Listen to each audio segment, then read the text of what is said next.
ବାଲେଶ୍ୱର ଜିଲ୍ଲା ରେମୁଣା ବ୍ଲକ ତେନ୍ତୁଳିଦା ଗ୍ରାମ ପଞ୍ଚାୟତର ଐତିହାସିକ ଗ୍ରାମ ବୋଇତବାଙ୍କରେ ମା ଅନ୍ଧାରୀ ମଙ୍ଗଳାଙ୍କ ନୂତନ ମନ୍ଦିର ପ୍ରତିଷ୍ଠା ଉତ୍ସବ ଆରମ୍ଭ ହୋଇଛି। ପ୍ରଥମ ଦିନ ଗ୍ରାମର 108 ଜଣ ପୁରୁଷ ଓ ମହିଳାଙ୍କୁ ନେଇ କଳସ ଶୋଭାଯାତ୍ରା ଅନୁଷ୍ଠିତ ହୋଇଥିଲା।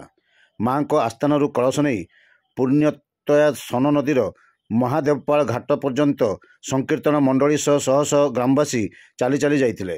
ସେଠାରୁ କଳସ ବୁଡ଼ାଇ ଗ୍ରାମ ପରିକ୍ରମା କରାଯାଇଥିଲା।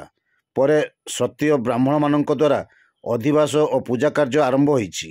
2 ଦିନ ବ୍ୟାପୀ ଚଣ୍ଡୀପାଠ, ହୋମଯଜ୍ଞ, ଷୋଡ଼ଶ ଉପଚାର ପୂଜା ଅନୁଷ୍ଠିତ ହେବ।